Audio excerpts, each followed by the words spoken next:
Gawa sa naandan ni mga artifacts na nausab di ay nakadisplay ang kwarta nga kura. Ang pulong nga napil sa famous line sa kantang si Pilimon na masol sa kadagatan.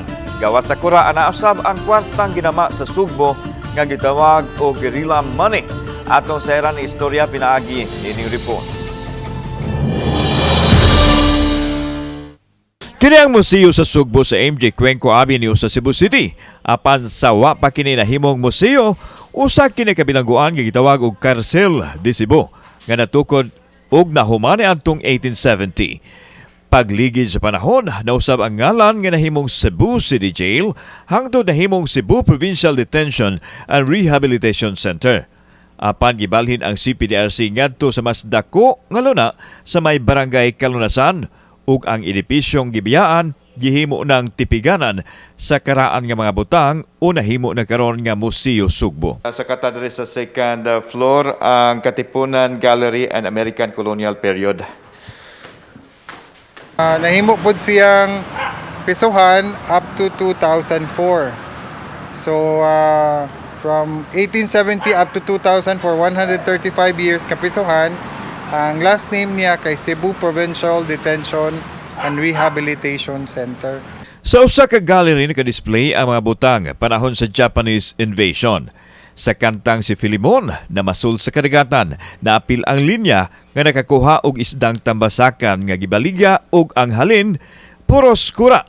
Igo rang gipanuba. Ang kura di ay nga giingon mao ang kwarta sa hapon nga gitipigan karon diha sa museo. Gawas sa kura, gitawag usab kini nga Mickey Mouse money. Japanese money is officially called kura. Japanese official currency in the Philippines. Mo to'y nag-circulate sa whole Philippines of course at that time. And then mo to'y gigamit sa mga tao, mangumpra, pamalit. Samtang aduna day kaugalingong currency ang mga sugboanon kaniadto nga pang-alkontra sa kura, gitawag kini og guerrilla money. Apan tago-tago ang paggamit ani kaniadto kay kon masakpan sa mga Hapon, siguradong pitlukon. Pila man kabuan nga walay connection sa Manila, kaway gikan nga kwarta sa Manila to continue the economy, nag-issue ang Cebu og kaugalingong kwarta.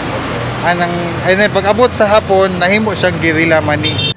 Adunay na po ka gallery ang Museo Sugbo. Usa ni ang pre-colonial gallery diin naka-display ang mga butang nga gigamit kaniadto sama sa mga bato, mga banga nga gihimong lubnganan ug mga ngipon nga adunay bulawan. Aduna usay media gallery diin naka-display ang mga butang nga gigamit kaniadto sa pagsulat ug sa pagpanibya. Nausay sculptures sa mga personalidad nga mikulit og pangalan sa media industry. Usa kanila si Tri-Media Personality Super Bobby Nalsaro nga nitaliwan karon lang tuiga. Ang Museo Sugbo, usa sa 20 ka mga museums nga moabli alang sa gabi sa kabilin karong Oktubre 21. Kauban si Cleofer Lumayag, ako si Alan Domingo.